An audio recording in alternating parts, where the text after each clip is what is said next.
ಆತ್ಮೀಯರೇ ನಮಸ್ಕಾರ. ಪರಿವಾರ್ ಟಿವಿಗೆ ಸ್ವಾಗತ ಸುಸ್ವಾಗತ. ನಾನು ಮಣಿಕಂಠ ಸೂರ್ಯ. ಇವತ್ತಿನ ಈ ಸಂಚಿಕೆಯಲ್ಲಿ ಒಂದು ವಿಚಾರ ಹೇಳೋದಕ್ಕೆ ಇಷ್ಟಪಡ್ತೀನಿ. ಅದು ಬ್ರಾಹ್ಮಣ ಸಮುದಾಯ. ದೇಶದಲ್ಲಿ ಕೇವಲ 4-5% ಮಾತ್ರ ಇದ್ದಾರೆ. ಅವರಲ್ಲಿ ಅದೆಂಥ ವಿಶೇಷತೆ ಇದೆ? ಅವರನ್ನು ಯಾಕೆ ಗೌರವಿಸಬೇಕು? ಬ್ರಾಹ್ಮಣರು ಯಾರು? ಇದರ ನಡುವೆ ಅವರನ್ನು ಪ್ರತಿಯೊಬ್ಬರೂ ಗೌರವದಿಂದ ಯಾಕೆ ನೋಡ್ತಾರೆ? ಇದನ್ನೆಲ್ಲ ಇವತ್ತಿನ ಈ ಸಂಚಿಕೆಯಲ್ಲಿ ಹೇಳೋ ಪ್ರಯತ್ನ ಮಾಡ್ತೀನಿ. ಅದಕ್ಕೆ ಮುಂಚೆ ಪರಿವಾರ್ ಟಿವಿಗೆ ಸಬ್ಸ್ಕ್ರೈಬ್ ಮಾಡಿ, ಲೈಕ್ ಮಾಡಿ ಹಾಗೂ ಶೇರ್ ಮಾಡೋ ಮೂಲಕ ಪ್ರೋತ್ಸಾಹಿಸಿ.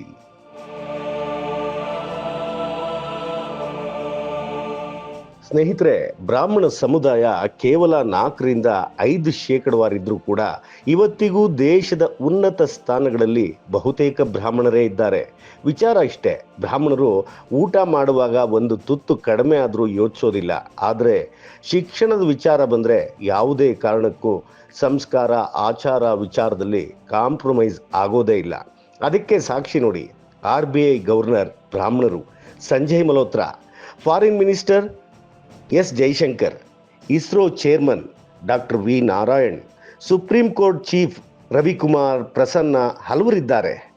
ಫೈನಾನ್ಸ್ ಮಿನಿಸ್ಟರ್ ನಿರ್ಮಲಾ ಸೀತಾರಾಮ್ ಅಷ್ಟೇ ಅಲ್ಲ, ಗೂಗಲ್ CEO ಸುಂದರ್ ಪಿಚ್ಚೈ, ಮೈಕ್ರೋಸಾಫ್ಟ್ನ CEO Satya Nadella, PhonePe founder ಅವರು ಕೂಡ ಬ್ರಾಹ್ಮಣರೇ, Sameer Nigam, Paytm founder Vijay Shankar Sharma, Infosys founder Narayan Murthy, ಇವರೆಲ್ಲ ಬ್ರಾಹ್ಮಣರೇ. ಅಷ್ಟೇ ಏಕೆ, ಇಂಡಿಯನ್ ಆರ್ಮಿ ಚೀಫ್ ಅವರು ಕೂಡ ಉಪೇಂದ್ರ ದ್ವಿವೇದಿ ಬ್ರಾಹ್ಮಣರೇ, ಇಂಡಿಯನ್ ನೇವಿಯ ಚೀಫ್ ಕೂಡ ಬ್ರಾಹ್ಮಣರೇ, ದಿನೇಶ್ ಕೆ ತ್ರಿಪಾಠಿ.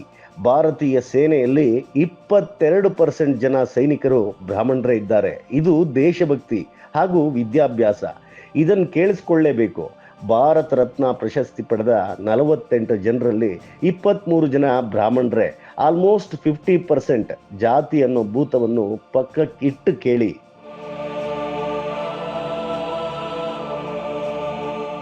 ಸ್ನೇಹಿತರೆ, ಒಂದು ವಿಚಾರ ನೆನ್ಪಿಟ್ಕೊಳ್ಳಿ, ಬ್ರಾಹ್ಮಣರಿಗೆ ಅವಮಾನ ಮಾಡೋದಕ್ಕೂ ಮೊದಲು ನೀವು ಬ್ರಾಹ್ಮಣ ಸಮುದಾಯ ಕೊಟ್ಟಿರುವಂಥ ಕೊಡುಗೆ ಅದೆಷ್ಟು ಅದ್ಭುತ. ಅದರಲ್ಲೂ ಸ್ವಾತಂತ್ರ್ಯ ಹೋರಾಟದಲ್ಲಿ ಮಂಗಲ್ ಪಾಂಡೆ, ಝಾನ್ಸಿ ರಾಣಿ ಲಕ್ಷ್ಮೀಬಾಯಿ, ಖ್ಯಾತ ಟೋಪಿ, ಬಾಲಗಂಗಾಧರನಾಥ್ ತಿಲಕ್, ಚಂದ್ರಶೇಖರ್ ಆಜಾದ್, ವೀರ ಸಾವರ್ಕರ್, ಈ ಥರ ಹಲವರನ್ನು ನೀಡಿದಂತಹ ಸಮುದಾಯ ಈ ಬ್ರಾಹ್ಮಣ ಸಮುದಾಯ. ಅಂತಹ ಬ್ರಾಹ್ಮಣ ಸಮುದಾಯಕ್ಕೆ ಗೌರವ ಕೊಡಿ.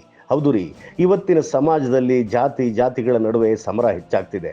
ಆದರೆ ಬ್ರಾಹ್ಮಣರು ಆಚಾರ ವಿಚಾರ ಸಂಸ್ಕೃತಿ ಸಂಸ್ಕಾರಗಳನ್ನು ಕಾಪಾಡ್ತಾ ಹಿಂದುತ್ವವನ್ನು ಮೆರೆಸ್ತಾ ಇದ್ದಾರೆ. ಗಮನವಿರಿಸಿ, ದೇವಸ್ಥಾನಗಳಿಂದ ಧಾರ್ಮಿಕ ಕಾರ್ಯಕ್ರಮಗಳವರೆಗೆ ಎಲ್ಲೆಲ್ಲೂ ಅವರದೇ ಹಿರಿಮೆ.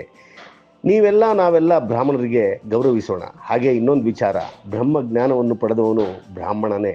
ಆಚಾರ ವಿಚಾರ ನೀತಿ ನಿಯಮವನ್ನು ಪಾಲಿಸುವವನು ಬ್ರಾಹ್ಮಣ. ಅದು ಕೂಡ ಸತ್ಯವೇ. ಸುಮ್ಮನೆ ಪ್ರಶ್ನಿಸದೆ ಯಾವುದನ್ನು ಒಪ್ಪಬೇಡಿ. ಹಾಗೆ ಸಾಧು ಸಂತರನ್ನು ಸನ್ಯಾಸಿಗಳನ್ನು ತಮ್ಮ ಪಾಡಿಗೆ ತಾವು ಇದ್ದವರನ್ನು ಕೆಣಕಿದವರು ಇತಿಹಾಸ ಪುರಾಣದಲ್ಲಿ ಸಾಕ್ಷಿಯಾಗಿ ಉಳಿದಿದ್ದು ಇತಿಹಾಸದಲ್ಲೇ ಇಲ್ಲ. ಏನಂತೀರಿ? ಸಂಚಿಕೆ ಇಷ್ಟ ಆದರೆ 4 ಜನಕ್ಕೆ ಶೇರ್ ಮಾಡಿ, ಸಬ್ಸ್ಕ್ರೈಬ್ ಮಾಡಿ ಹಾಗೂ ಲೈಕ್ ಮಾಡೋ ಮೂಲಕ ಪ್ರೋತ್ಸಾಹಿಸಿ. ಮುಂದಿನ ಸಂಚಿಕೆಯಲ್ಲಿ ಮತ್ತೆ ಭೇಟಿಯಾಗೋಣ. ನೋಡ್ತಾ ಇರಿ ಪರಿವಾರ್ ಟಿವಿ.